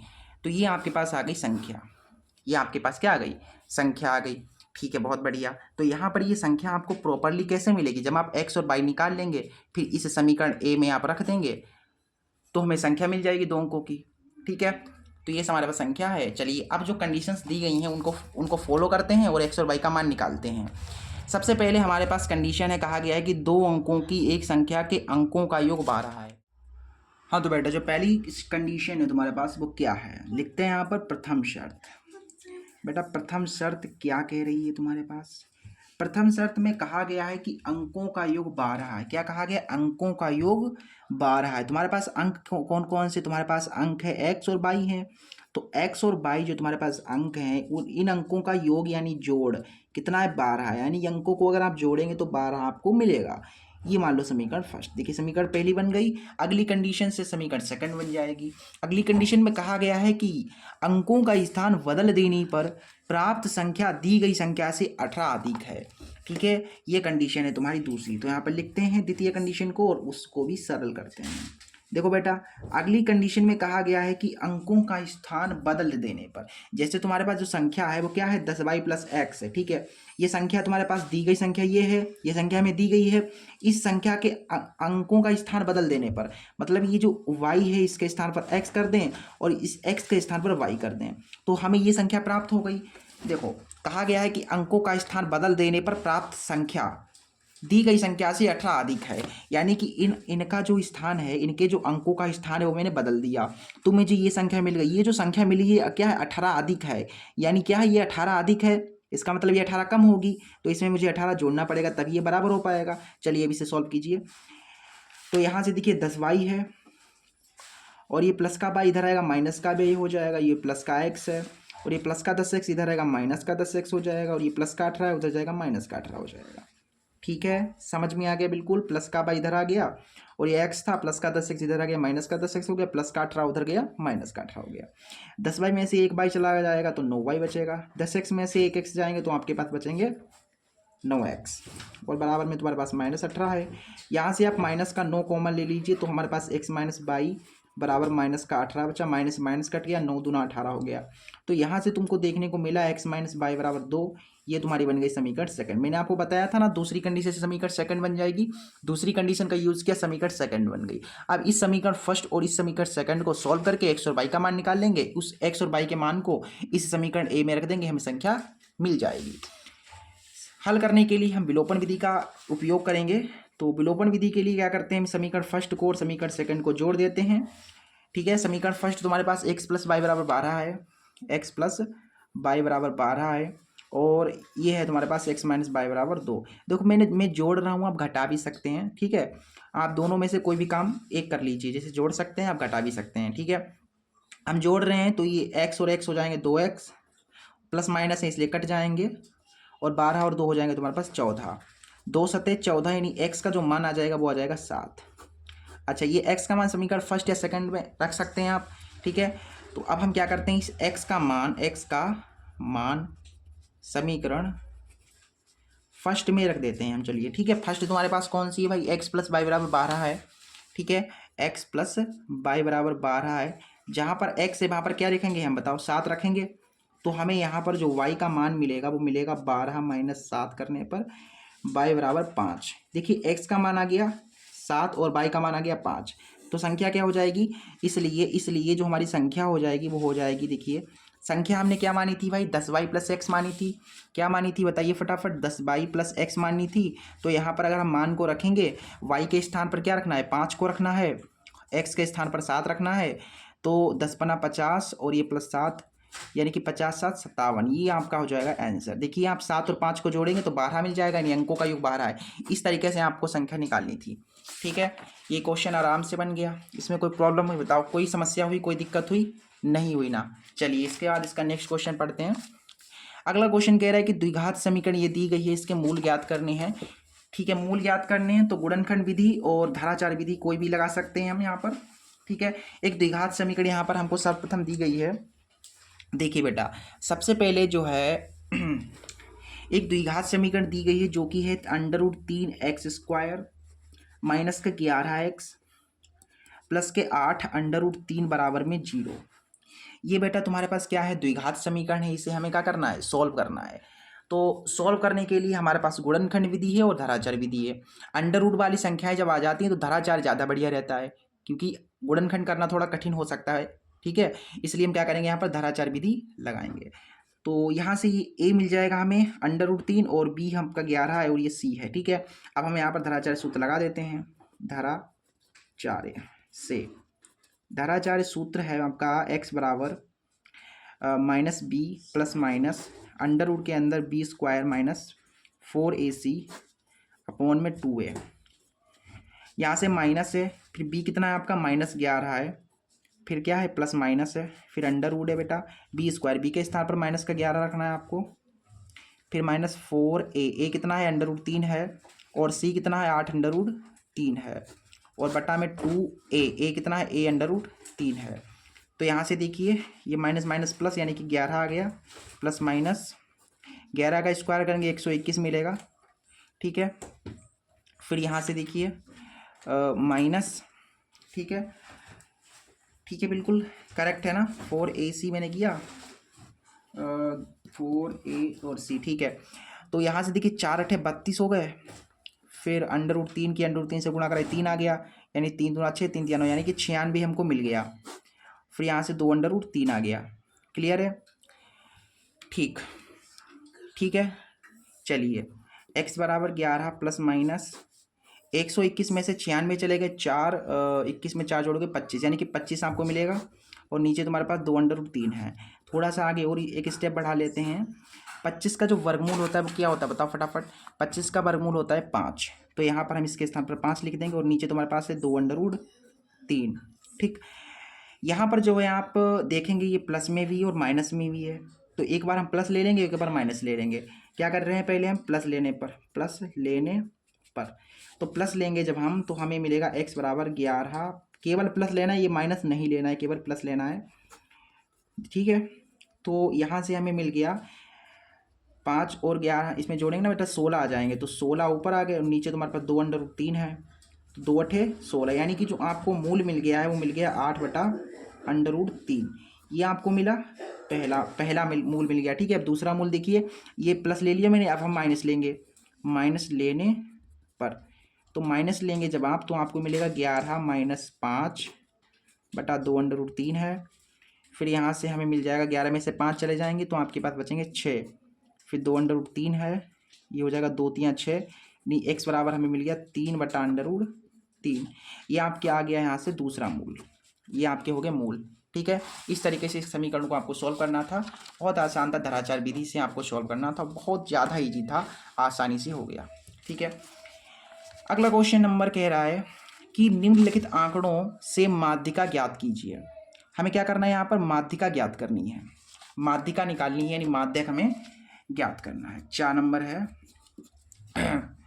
देखिए सबसे पहले यहाँ पर वर्ग अंतराल दी गई है हमें सबसे पहले तो। ठीक है, क्या है बेटा, वर्ग अंतराल है, वर्ग अंतराल है। ठीक है, फिर आपको यहाँ पर दी गई है बारंबारता, बारंबारता दी गई है। वर्ग अंतराल हमारे पास है 0 से 10, 10 से 20। जो जो क्वेश्चंस हम इस वीडियो में कर रहे हैं ना, वो इतने ज़्यादा इम्पोर्टेंट हैं जिनके बारे में आप सोच भी नहीं सकते हैं ना, इतने ज़्यादा इम्पोर्टेंट हैं। 2025 बोर्ड एग्जाम के लिए one of the most important classes YouTube पर इसी चैनल पर जो है आ रही हैं। रेगुलर आपको क्लासेस देखनी है अगर आप 95+ लाना चाहते हैं। रेगुलर रेगुलर रेगुलर मैं बात कर रहा हूँ, ठीक है, ध्यान से समझिए, रेगुलर आपको क्लास देखनी है। बारंबारता हमको दी गई है 2, 8, 20, 15, ऐसे करके 2, 8, 20, 15 और फिर है लास्ट में 5। हमें यहाँ पर माध्यक निकालना है, सॉरी गाइस, माध्यिका निकालना है। माध्यिका या माध्यक बात तो एक ही है, हमें माध्यिका निकालना है। तो माध्यिका निकालने के लिए सूत्र होता है L + N/2 - CF/F गुणा में H, ये सूत्र होता है। तो यहाँ पर हमें CF चाहिए होगा, सबसे पहले CF बना लेते हैं। और कई बार हमने आपको माध्यिका बताया निकालना, ठीक है, तो इसमें कुछ बड़ी बात नहीं है, आराम से निकाल लेंगे। माध्यिका यानी ये CF, देखो CF कैसे निकालते हैं। CF बोले तो संचयी बारंबारता। संचयी बारंबारता निकालने के लिए जो बारंबारता का पहला आंकड़ा है उसको हम एज इट इज लिखेंगे, फिर क्रॉस में जोड़ेंगे। जैसे 8 में 2 जोड़ा 10 हो गया, 10 में 20 जोड़ा तो 30 हो गया, 30 और 15 45, 45 और 5 को जोड़ोगे तो आपको 50 मिलेगा। ये जो लास्ट में आपको मिला है ना, CF का जो लास्ट वाला आंकड़ा होता है वो आपका कहलाता है N। तो N तुम्हारे पास आ गया यहाँ पर 50, बाकी आप इनको जोड़ेंगे ना तब भी आपको 50 ही मिलेगा। ठीक है, वैसे जोड़ने की जरूरत नहीं है, आराम से ये 50 आ गया। फिर आपको F निकाल लेना है। ये आपको पता ना, वर्ग अंतराल के सामने वाला F होता है, इसमें सबसे बड़ा वही F है। इसमें सबसे बड़ा कौन है, इसमें सबसे बड़ा है आपका 20। तो F आपका हो गया यहाँ पर 20। F कितना हो गया, F 20 हो गया। F1 के सामने वाले के ऊपर वाला, F1 के सामने के ऊपर वाला CF है। ठीक, F के ठीक पीछे वाला L कहलाता है। ठीक, L तुम्हारा यहाँ पर 20 है, F यहाँ पर कितना है, F भी 20 है, और F के सामने वाले के ऊपर वाला यानी कि जो CF है वो है 10। H कैसे मिलेगा, H आपको मिलेगा अंतर, H माने अंतर। कितने कितने का अंतर है बताओ, 20 में से 10 गए 10 बचे, 30 में से 20 गए 10 बचे, 40 में से 30 गए 10 बचे, यानी 10 का अंतर है इसमें। ठीक है, चलिए अब इन मानों को हम यहाँ पर रख देते हैं, हमें माध्यिका मिल जाएगी। L कितना है, L आपका 20 है, N हमारे पास 50 है, बटा में 2 है, CF आपका 20 है, CF आपका सॉरी 10 है, बटा में F 20 है, गुणा H 10 है। 0 से 0 कैंसिल, तो यहाँ से हमें मिला 20 प्लस काटेंगे तो 25 मिल जाएगा, और 25 - 10 बटा 2, ये 20 प्लस 25 में से 10 गए 15 बचे, और से काटेंगे 2 से 14, ये 20 में 7.5 जोड़ोगे तो 27.5 लगभग आ जाएगा आपका आंसर। ठीक है, ये आपकी आ गई माध्यिका। माध्यिका यानी कि माध्यक, आपको जो माध्यक मिला है वो ये मिला है 27.5, यही आपका आंसर है। ठीक है, अगला क्वेश्चन देखिए। अगला क्वेश्चन 23वां क्वेश्चन है, 6 नंबर का प्रश्न है। कह रहा है कि एक ठोस बेलन के आकार का है, एक ठोस है जो कि बेलन के आकार का है और इसके दोनों सिरे अर्धगोलीय हैं। ठीक है, इस ठोस की कुल ऊंचाई 19 सेंटीमीटर है तथा बेलन की त्रिज्या 3.5 सेंटीमीटर है। ठोस का आयतन तथा संपूर्ण पृष्ठीय क्षेत्रफल ज्ञात करना है। बहुत बढ़िया क्वेश्चन है, लाजवाब क्वेश्चन है, इसे हम चित्र के माध्यम से समझेंगे और ये 100% आपको क्वेश्चन समझ में आएगा। देखिए, ठीक है, क्या क्या इसमें कहा गया है, सबसे पहले हम उस बात पर गौर करते हैं। बोला गया है कि एक ठोस है जो कि बेलन के आकार का है, जिसके दोनों सिरे अर्धगोलीय हैं। ठीक है, इस तरीके का बेलन होता है, आप सभी को पता है। ये जो बेलन है, ठीक है, ये जो बेलन है आपका, सबसे पहले देखिए बेलन बना लिया हमने।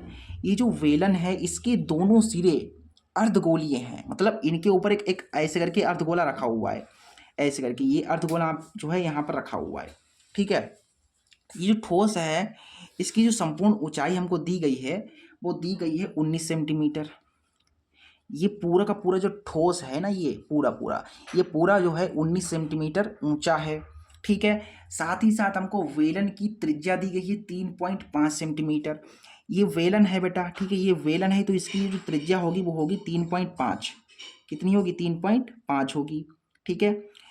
3.5 या फिर आप ऐसा कह दीजिए ये भी तो 3.5 ही तो है, ठीक है। और यहाँ से ये जो है यहाँ से लेकर के यहाँ तक 3.5 है, ठीक। चलिए हमें यहाँ पर इस ठोस का आयतन बताना है, साथ ही साथ इस ठोस का संपूर्ण पृष्ठीय क्षेत्रफल भी बताना है। चलिए यहाँ पर चलते हैं, जो जो दिया गया है सबसे पहले हम उसे लिख लेते हैं। हमें क्या क्या यहाँ पर दिया गया है, व्हाट इज गिवन हेयर। यहाँ पर सबसे पहले जो है वेलन की त्रिज्या हमें दी गई है 3.5 सेंटीमीटर, ठीक है। और जो ऊंचाई, ऊंचाई बेटा बेलन की नहीं दी गई है, ये संपूर्ण ऊंचाई दी गई है। तो वेलन की ऊंचाई कैसे मिलेगी बेटा? संपूर्ण ऊंचाई 19 है, इस पूरी की पूरी 19 में से देखो बेलन कितना है, बेलन कहाँ पर है भैया? बेलन यहाँ से लेकर के यहाँ तक तो बेलन है भाई, देखो यहाँ से लेकर के यहाँ तक ये बेलन है, यही तो वेलन है। यहाँ से लेकर के यहाँ तक ये वेलन है, ये हमें पता करना है। तो ये कैसे मिलेगा? जब आप इस पूरे के पूरे 19 में से ये वाला पार्ट और ये वाला पार्ट घटा देंगे। हमें केवल देखो सबसे पहले समझो बात को, ये पूरा का पूरा डंडा है, इस पूरे डंडे में से मुझे केवल ये रेड वाला डंडा चाहिए। ये वाला कब मिलेगा? इस पूरे 19 में से इस 3.5 और इस 3.5 को जब आप घटा देंगे, ठीक है। क्या करेंगे? 3.5 ये वाला घटा दो और ये वाला पार्ट घटा दो, तो हमें जो है वेलन की ऊंचाई मिल जाएगी। एक बार फिर रिपीट करता हूँ मैं, ये हमें रेड वाला चाहिए, ठीक है, ये चाहिए हमें। और ये पूरा का पूरा जो डंडा है बेटा यहाँ से लेकर के यहाँ तक ये 19 दिया गया है। तो इस 19 में से ये जो नीला वाला डंडा है इसे हम घटा देंगे। सिंपल सी बात बता रहा हूँ, अपनी भाषा में बता रहा हूँ। यानी 19 में से ये 3.5 और ये 3.5 घटा देना है तो आपको ऊंचाई मिल जाएगी। देखिए 3.5 हो जाएगा 7, यानी 19 में से 7 चलेगा तो आपके पास बचे 12। यानी जो आपकी ऊंचाई हो गई है वेलन की वो हो गई है 12 सेंटीमीटर, त्रिज्या हो गई है वो हो गई है 3.5 सेंटीमीटर। आयतन निकाल लेते हैं, चलिए। ठोस का आयतन, ठोस का आयतन, आयतन कैसे मिलेगा बताइए फटाफट। आयतन आपको कब मिलेगा? आयतन यानी इसका पूरा का पूरा वजन। ये इसका वजन कैसे मिलेगा? देखिए वेलन का आयतन और इसमें दो अर्धगोले जुड़े हुए हैं, तो ऐसे देखिए वेलन का आयतन, वेलन का आयतन प्लस इसमें दो अर्धगोले जुड़े हुए हैं तो उनका भी आयतन जुड़ेगा भाई, है कि नहीं। बेलन बेलन तो है लेकिन अर्धगोले भी तो हैं भाई, उनका भी तो वजन है कुछ, तो अर्धगोलों का वजन हम इसमें जोड़ देंगे। गोलों का आयतन, वेलन का आयतन होता है πr²h। दो अर्धगोले हैं तो 2 से गुणा करानी पड़ेगी। अर्धगोले का आयतन कितना होता है? ये होता है 2/3 πr⁴। यहाँ से πr² कॉमन है, ठीक, कॉमन मैंने निकाल लिए तो केवल h बचा। 2 दूना 4/3 और यहाँ से पाई तो कॉमन चला गया, r² का केवल एक r बचा है यहाँ पर। तो यहाँ से पाई का जो वैल्यू है वो आपको रखना है 22/7। r के स्थान पर 3.5 है और 3.5 का मतलब क्या है? ये है 7/2, ठीक है। तो 7/2 हम रख देते हैं यहाँ पर, r² में है तो 2 बार हम लिख देंगे। फिर h है, h तुम्हारा 12 है, फिर 4/3 है। r के स्थान पर 3.5 लिख लीजिए या फिर 7/2 लिख लीजिए। चलिए 3.5 लिख लेते हैं, पॉइंट काटोगे 10 पड़ेगा, 5 7 35, 5 दूना देखिए 7/2 ही आएगा बाद में। यहाँ से देखिए 22/7, फिर 7 का स्क्वायर 49 होगा और 2 का स्क्वायर 4 होगा। फिर यहाँ से तुम्हारे पास है 12 प्लस 2 दूना 4 यानी 2 7 14/3, ये आ गया। सॉल्व करते जाइए फटाफट। ये हो गया, देखिए 7 7 49, 2 एकम 2, 2 एकम 2, 2 दूना 4, 11 7 77/2 आ गया यहाँ पर। और यहाँ से आपको मिला 3, ऐसे करके ना गुणा करा दीजिए, 12 3 36 और 14 एकम 14 और 3 एकम 3। यहाँ से है 77/2, 36 में 14 जोड़िए, 36 4 40 50, 50/3 हो गया। ये काटेंगे 25 हो जाएगा यहाँ पर, यानी कि 25 गुणा 77 करना है, फिर आपको 3 से भाग करना है। तो जो बेटा आयतन आएगा वो आएगा 641.67 सेंटीमीटर क्यूब में, ये आपका आयतन आ जाएगा, ठीक है। 641 67 कुछ ऐसे करके करीब में आएगा। ठीक है, 641.67 सेंटीमीटर क्यूब ही आपका हो जाएगा आंसर। ठीक है, आयतन निकल गया। उसके बाद साथ साथ हमसे कहा गया था, साथ ही साथ हमें जो है इसका संपूर्ण पृष्ठीय क्षेत्रफल भी बताना था। देखिए संपूर्ण पृष्ठीय क्षेत्रफल कैसे निकलेगा, संपूर्ण पृष्ठीय क्षेत्रफल।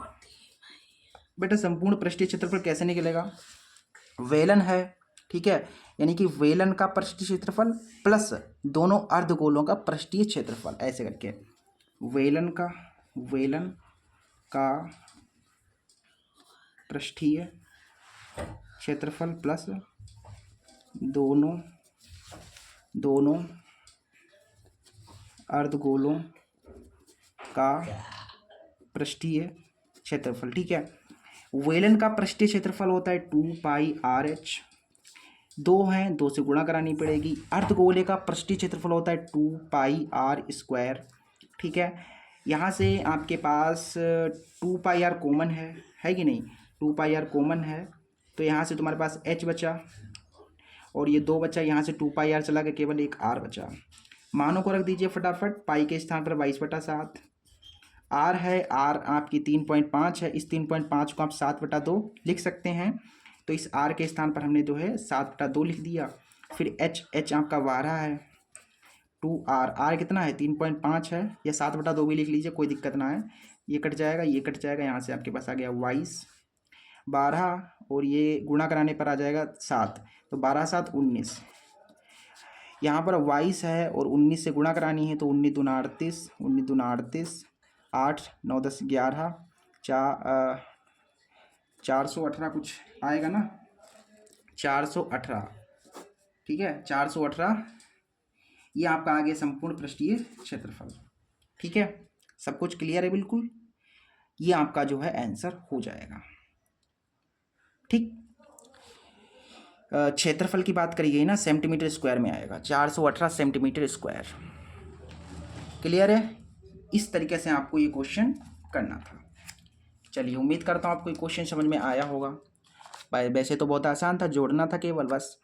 आगे अगला क्वेश्चन हमसे कह रहा है कि एक लंबवृत्तीय शंकु की तिर्यक ऊंचाई 13 सेंटीमीटर है, संपूर्ण पृष्ठीय क्षेत्रफल 90 पाई सेंटीमीटर स्क्वायर है, इसके आधार का व्यास ज्ञात कीजिए। यानी एक शंकु है बेटा, उस शंकु की तिर्यक ऊंचाई 13 सेंटीमीटर है, उसका संपूर्ण पृष्ठीय क्षेत्रफल 90 पाई है, तो हमें व्यास निकालना है। व्यास कैसे निकलेगा, जब आप त्रिज्या निकाल लोगे, त्रिज्या का डबल कर दोगे तो व्यास हमें मिल जाएगा। तो हमारा अल्टीमेट टारगेट रहेगा त्रिज्या निकालने का, त्रिज्या निकाल देंगे, उसका डबल कर देंगे, व्यास हमें मिल जाएगा। ठीक, तो सबसे पहले तो भाई यहाँ पर जो है हमें दिया क्या गया है, अथवा वाला क्वेश्चन है, हमें यहाँ पर जो है तिर्यक ऊंचाई दी गई है। क्या दिया गया बेटा, तिर्यक ऊंचाई। तिर्यक ऊंचाई को हम एल से प्रदर्शित करते हैं बेटा, एल से, तो हमें एल यहाँ पर दी गई है 13 सेंटीमीटर। साथ ही साथ हमें यहाँ पर संपूर्ण पृष्ठीय क्षेत्रफल भी दिया गया है। क्या दिया गया, संपूर्ण पृष्ठीय क्षेत्रफल भी हमें दिया गया है, जो कि है 90 पाई सेंटीमीटर स्क्वायर। ठीक है, हमें व्यास निकालना है, यहाँ पर क्या निकालना है, व्यास निकालना है। क्वेश्चन समझ में आ गया, शंकु की तिर्यक ऊंचाई दी गई है, संपूर्ण पृष्ठीय क्षेत्रफल दिया गया, व्यास निकालना है। ठीक है, चलिए तो बताइए मुझे, फटाफट बताइए मुझे कि शंकु का संपूर्ण पृष्ठ, शंकु का संपूर्ण पृष्ठ क्या होता है, इसका सूत्र क्या होता है, क्या होता है बताओ फटाफट सूत्र। इसका सूत्र होता है πr/l प्लस πr²। ठीक, ये होता है ना। और ये जो है ये शंकु, सॉरी गाइस यहाँ पर क्या लिख दिया मैंने, ये बराबर है ना बेटा, देखो समझो बात को। शंकु का संपूर्ण पृष्ठीय क्षेत्रफल हमें दिया गया है 90 पाई दिया गया है। इसके स्थान पर मैंने इसका सूत्र लिख दिया, बराबर था बराबर लगा दिया, ये 90 पाई है तो 90 पाई लिख देंगे। ठीक है, समझ में आ गया बेटा, शंकु का संपूर्ण पृष्ठीय क्षेत्रफल ये होता है। ठीक, सूत्र याद कर लीजिए। अब यहाँ पर तुम जो है पाई और आर कॉमन ले लीजिए, है कि नहीं, तो यहाँ से एल बचा, यहाँ से केवल आर बचा। और यहाँ पर 90 पाई है बेटा, पाई से पाई कैंसिल हो रहा है। आर कितना है बेटा, आर तो हमको यहाँ पर निकालना है, आर तो हमें निकालना है। एल कितना है, एल आपका 13 है, ठीक, और आर हमें याद करना है, यहाँ 90 है बेटा। आर की अंदर गुणा होगी तो 13 आर की आर से होगी तो आर स्क्वायर, और बराबर में 90 है।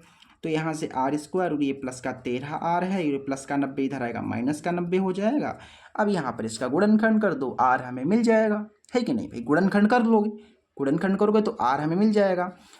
तो मुझे ऐसी संख्याएं सोचनी है जिनकी गुणा कराए तो 90 आए, जिन्हें जोड़ियाँ घटाएं तो 13 आए। 18 पंचे 90 होता है, 5 8 40, 5 90 होता है ना। तो 18 और 5 ऐसी संख्या है जिनकी गुणा कराने पर 90 मिल रहा है। 18 में से 5 जाएंगे 13 बचेगा।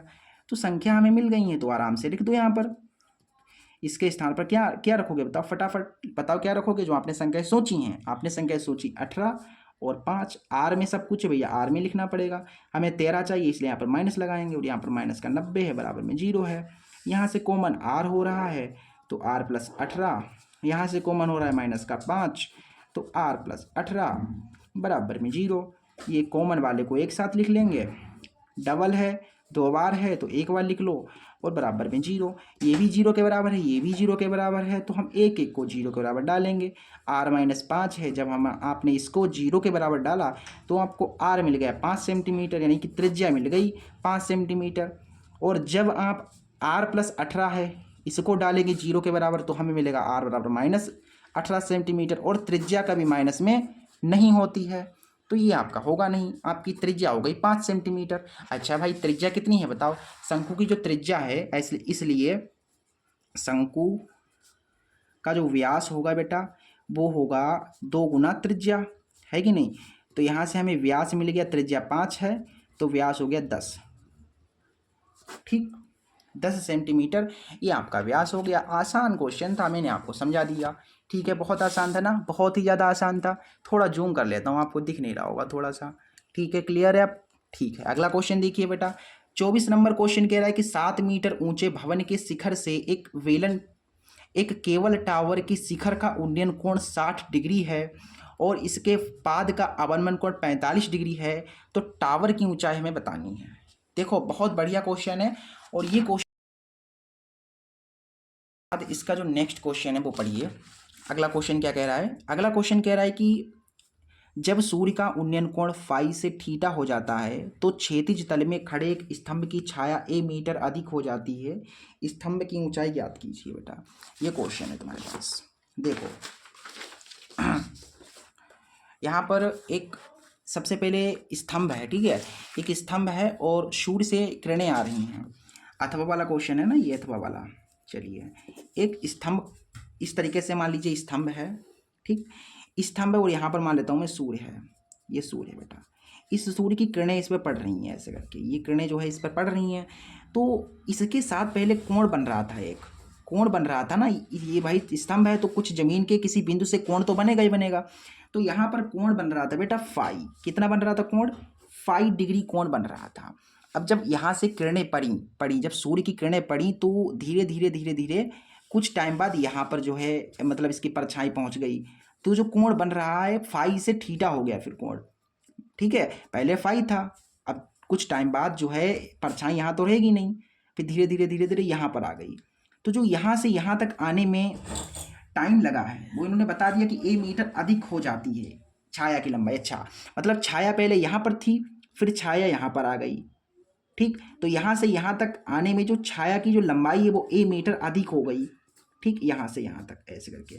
तो इसे ए मान लीजिए, इसे बी मान लीजिए, इसे सी मान लीजिए, इसे डी मान लीजिए। हमें यहाँ पर जो है स्तंभ की ऊंचाई बतानी है, यहाँ से इस स्तंभ की ऊंचाई बतानी है, ठीक है। स्तंभ ए बी है, स्तंभ ए बी बताना है हमें, ठीक है। चलिए हल करते हैं। यहाँ पर हमें बताना है यहाँ पर स्तंभ की ऊंचाई, स्तंभ की ऊंचाई हमें यहाँ पर ए बी बताना है।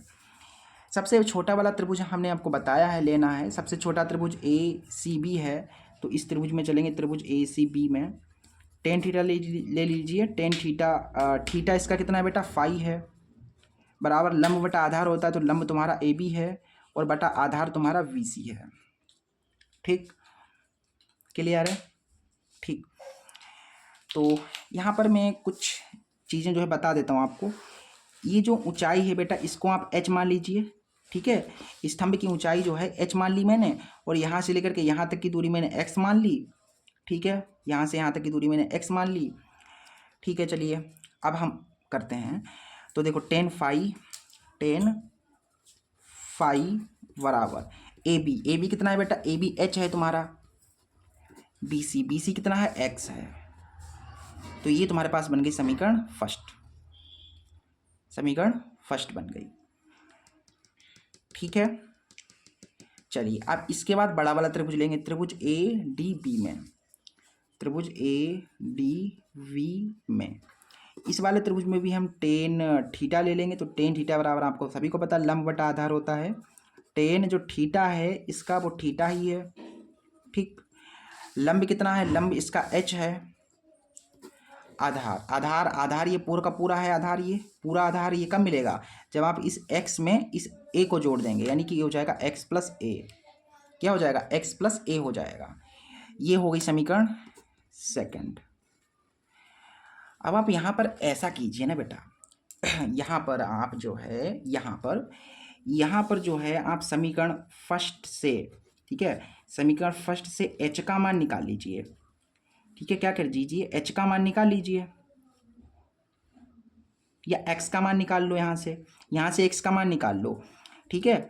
टेन फाई बराबर हमको दे रखा है h बटा x, तो यहाँ से आप x का मान निकालेंगे तो हमें मिलेगा h बटा टेन फाई, ये मिलेगा ना। अब ये जो आपने निकाला है ना बेटा, इसे समीकरण थर्ड मान लीजिए, और इस समीकरण थर्ड में जो आपने x का मान निकाला है इसे समीकरण सेकंड में रख दीजिए, जहाँ पर x है वहाँ पर ये रख दो, फिर सॉल्व करेंगे, फिर हमें h मिल जाएगा आराम से। अब चलते हैं समीकरण थर्ड का मान समीकरण सेकंड में रखने पर, मैं समीकरण सेकंड में रख रहा हूँ, समीकरण थर्ड का मान x बराबर इतना है, तो जहाँ x है वहाँ पर हम ये रख देंगे, टेन थीटा बराबर h है। फिर इस x के स्थान पर हम रखेंगे h बटा टेन थीटा, और प्लस का a है यहाँ पर, ठीक। ये देखिए टेन थीटा है, और बट्टे में इसके कुछ नहीं तो 1, ऊपर h है, एक की इधर गुणा हो जाएगी तो h हो जाएगा, और टेन a यहाँ से हो जाएगा a टेन, सॉरी गाइज यहाँ पर क्या चल रहा है, फाई चल रहा है ना, ये फाई है, ये थीटा नहीं है, फाई है, ठीक है। ये भूल रहा हूँ मैं, फाई है, एक की इधर गुणा हो गई, इसकी इधर गुणा हो गई। अब टेन फाई की एक से गुणा होगी तो यहाँ से टेन फाई में मिलेगा, ठीक है, टेन फाई मिलेगा ना। चलिए अब आगे देखिए, सॉल्व करते हैं इससे। बेटा थोड़ा सा सॉल्व करना है और आपका आंसर आ गया है, थोड़ा सा सॉल्व करना है बस। देखिए अब आप जो है यहाँ पर क्या कर सकते हैं, मुझे ज़रा बताइए फटाफट। देखिए ऊपर h था, ये नीचे भिन्न में है, तो इसके बटे में कुछ नहीं तो 1 होगा, सबसे नीचे सबसे ऊपर गुणा कर लेगा, इस तरीके से गुणा हो जाएगी। टेन फाई की h से गुणा होगी तो हमें मिलेगा टेन फाई h, और इसकी गुणा 1 से हो जाएगी तो हमें h plus a tan phi मिलेगा, a टेन फाई मिलेगा। अब यहाँ पर जो है इसके बटे में कुछ नहीं तो 1, इसकी गुणा इधर होगी, इसकी गुणा इधर होगी, पहले इसकी गुणा इधर करा लीजिए, तो यहाँ से टेन फाई h मिलेगा, इसकी गुणा इधर हो जाएगी तो यहाँ से टेन थीटा की पहले h से गुणा होगी, फिर a टेन थीटा की इधर गुणा हो जाएगी, तो यहाँ से हमें tan theta into tan phi मिल जाएगा। इस h वाले को h के साथ लिख लीजिए, ठीक है। टेन फाई h है, जो ये टेन फाई h है, ये प्लस का टेन थीटा h है, टेन थीटा h है ना ये, और ये तुम्हारे पास है a tan theta into tan phi. यहाँ से h कॉमन है तुम्हारा, तो यहाँ से तुमको मिल गया tan phi minus tan theta, और इधर तुम्हारे पास है a tan theta into tan phi. यहाँ से h का मान हमें मिल गया जो कि हमें चाहिए था। देखिए ये आपका आंसर आ गया, tan theta into tan phi. ये गुणा में है ना बेटा, तो ये बट्टे में आ जाएगा, यहाँ से tan phi minus tan theta, ये आपका आ गया आंसर। ये आपका जो है स्तंभ की ऊंचाई होगी, ठीक है, मीटर में। बेटा यही तुम्हारा आंसर है, देख लीजिए। यहाँ से है a tan phi into tan theta बटा tan phi minus tan theta. देखिए a tan theta tan phi, ये कुछ इस तरीके से ये आंसर आ रहा है, ठीक है। चलिए अब इसका नेक्स्ट क्वेश्चन करते हैं बेटा। अगला क्वेश्चन नंबर 25वां कह रहा है, 6 मार्क्स का क्वेश्चन है, ठीक है। क्वेश्चन नंबर 25वां कह रहा है कि दो संख्याओं का योग 8 है तथा उनके व्युत्क्रमों क्रमों का योग 8/15 है, तो संख्या ज्ञात कीजिए। बेटा यहाँ पर दो संख्या हैं, हमें तो पता है नहीं, तो दो संख्याओं को हम क्या करेंगे, मान लेंगे। यहाँ पर क्या करेंगे बताओ, फटाफट मान लेंगे। क्वेश्चन नंबर 25वां है, हमें संख्याएं पता नहीं है, तो यहाँ पर मान लेते हैं कि भैया माना पहली संख्या को मैं मान लेता हूँ। बताओ फटाफट क्या मान लो पहली संख्या को, भैया मैं पहली संख्या को मैंने x मान लिया, तथा दूसरी संख्या को मैं मान लेता हूँ। बताओ फटाफट, दूसरी संख्या को मैं मान लेता हूँ y। ठीक है, दो संख्याएं थी हमारे पास, पहली संख्या x मान ली और दूसरी संख्या y मान ली। अब यहाँ पर जो रुक जाइए, मैं थोड़ा जूम कर लेता हूँ। देखिए बेटा, यहाँ पर जो पहली कंडीशन कह रही है, पहली शर्त से कहा गया है कि दो संख्याओं का योग 8 है। मतलब ये जो संख्याएं आपकी x और y हैं, इन्हें अगर आप जोड़ देंगे ना बेटा, तो आपको 8 मिलेगा। ठीक है, ये आपकी जो है पहली शर्त है। तो यहाँ पर लिखता हूँ कि भैया पहली शर्त से x और y है, इन्हें आप जोड़ेंगे बेटा तो आपको 8 मिलेगा, इनका योग 8 है। ये पहली समीकरण बन गई। आगे इसकी द्वितीय कंडीशन क्या है, द्वितीय शर्त क्या है बेटा, देखिए यहाँ पर द्वितीय शर्त से इसकी जो दूसरी शर्त है बेटा, वो क्या कह रही है, कि इनके व्युत्क्रमों का योग 8/15 है। मतलब व्युत्क्रम का मतलब क्या होता है, व्युत्क्रम का मतलब होता है उल्टा। जैसे तुम्हारे पास x है और ये y है, ठीक है, इनका व्युत्क्रम मतलब इनका उल्टा कर दो। जैसे x था, x के बटे में कुछ नहीं तो 1, तो इसका उल्टा क्या होगा बताओ, 1/x होगा। जैसे नीचे एक है तो उसको ऊपर कर दो, ऊपर x उसको नीचे कर दो। मतलब ये है कि x का उल्टा क्या होगा, 1/x होगा, और y का उल्टा क्या होगा, 1/y होगा। कि देखिए हमारी संख्या x थी, इसका व्युत्क्रम क्या होगा, 1/x, y का व्युत्क्रम 1/y, इनका योग अगर आप करेंगे तो आपको मिलेगा 8/15। ठीक है, तो इसे थोड़ा सा सरल कीजिए। बाई एक्स की गुणा एक से हो जाएगी, एक्स मिल जाएगा। बाई की गुणा बाई एक से, बाई कम बाई, एक्स की बाई से गुणा होगी तो यहाँ पर एक्स बाई मिलेगा, और बराबर में तुम्हारे पास 8/15 है ये। ठीक है, इधर इसकी गुणा करा दीजिए, इसकी इधर गुणा करा दीजिए। देखिए 15 की इधर गुणा होगी तो यहाँ से हमें मिलेगा 15x प्लस का 15y। इधर इसकी गुणा हो जाएगी तो 8x बाई यहाँ पर मिल जाएगा हमें। यहाँ से जो आप समीकरण फर्स्ट आप देख रहे हैं, यहाँ से आप जो है x का या y का मान निकाल सकते हैं। ठीक है, तो हम क्या करते हैं, यहाँ पर समीकरण फर्स्ट से हम y का मान निकाल लेते हैं। तो y का मान निकालेंगे तो y बराबर क्या आ जाएगा, 8 प्लस का x उधर जाएगा माइनस का x, यानी y बराबर आ जाएगा 8 माइनस x। इसे समीकरण थर्ड नाम दे देंगे, इसे समीकरण सेकंड नाम दे देंगे। अब ये थर्ड का मान निकाला, इसे समीकरण सेकंड में रख देंगे। तो ऐसे करते हैं, समीकरण थर्ड का मान समीकरण सेकंड में रखने पर बेटा, समीकरण सेकंड ये तुम्हारे पास है। यहाँ पर 15x प्लस 15y के स्थान पर आपको रखना है 8 माइनस एक्स। क्या रखना है, 8 माइनस एक्स रखना है। और यहाँ पर क्या है, 8x है, फिर बाई के स्थान पर क्या रखना है, यहाँ पर 8 माइनस एक्स रखना है।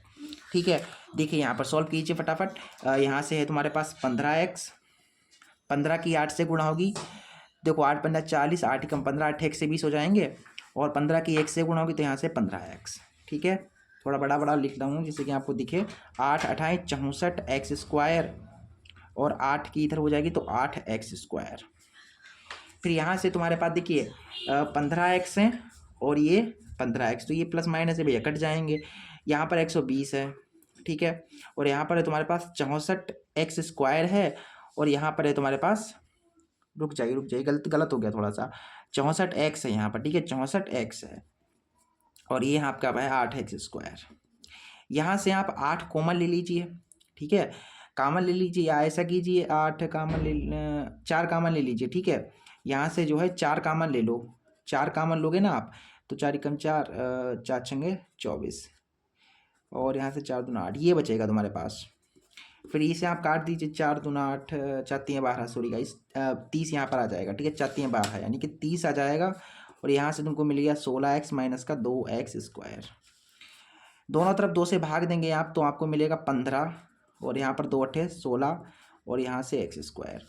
तो आपको देखने को मिला -x स्क्वायर है, प्लस का 8x है, और ये बराबर में 15 है। ठीक, x स्क्वायर प्लस का 8x प्लस का 15 इधर आएगा, माइनस का 15 हो जाएगा, और बराबर में 0। यहाँ से आप माइनस कॉमन ले लीजिए, माइनस कॉमन लेंगे तो ये चिन्ह बदल जाएंगे, ये माइनस का है तो हो जाएगा प्लस का, ये प्लस का है तो हो जाएगा माइनस का, ये माइनस है तो हो जाएगा प्लस का, बराबर में 0। देखो बेटा समझा दे रहा हूँ मैं आपको, यहाँ से जो है आप डायरेक्ट 8 कॉमन ले लीजिएगा, फिर काटेंगे आप जब इसे तो ये कट जाएगा ऐसे 30 बार में, फिर ये चीज़ जो है मैंने इधर लिख ली, ठीक है, फिर इसको इधर भेज दिया, सिंपल है।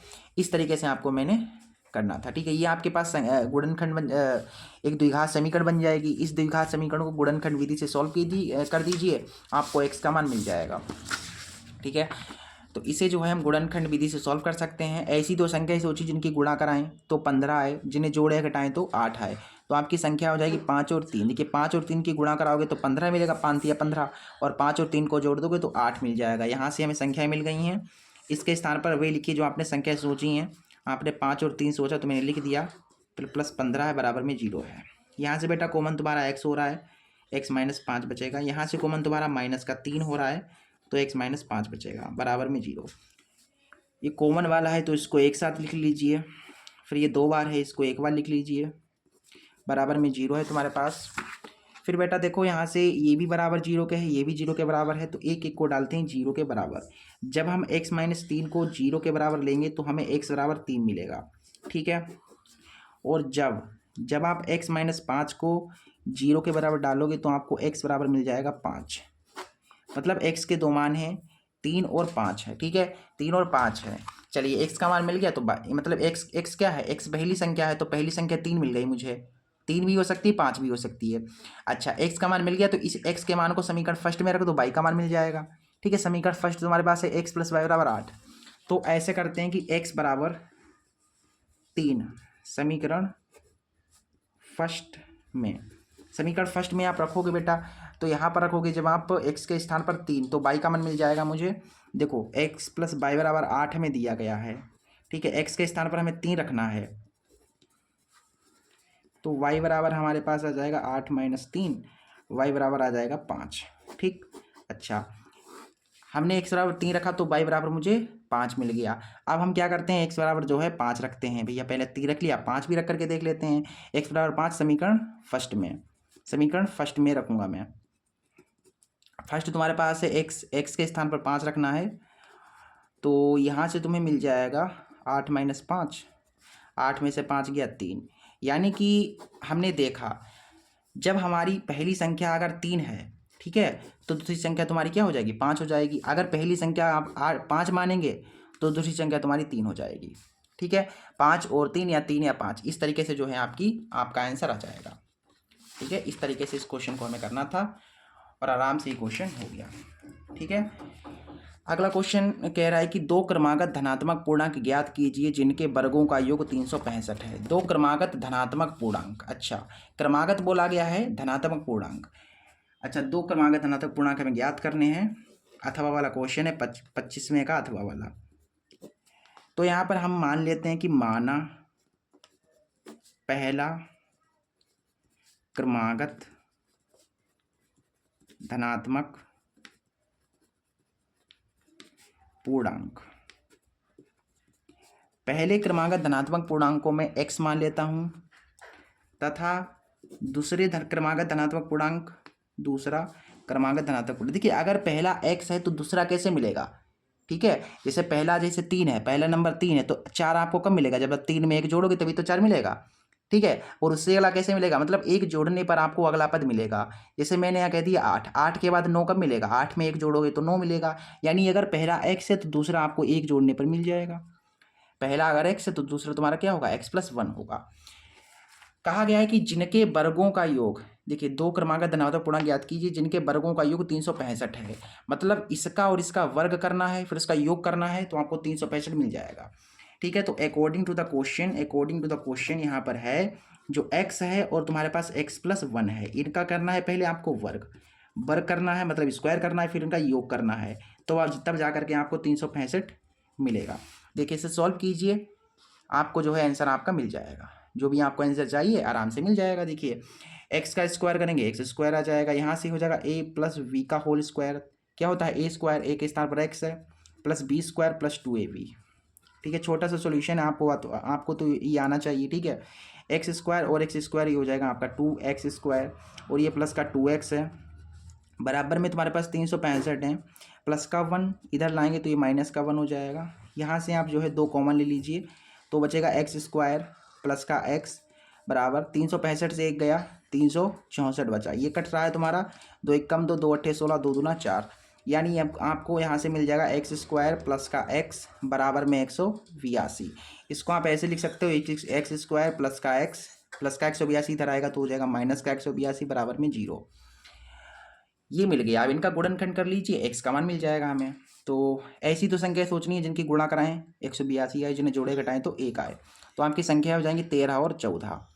13 और 14 की जब आप गुणा कराएंगे तो 182 आएगा, 14 में से 13 जाएगा तो 1 बचेगा। तो संख्याएं आपने सोच ली, अब यहाँ पर रख दो। हमने संख्याएं सोची 13 और 14, 13 और 14।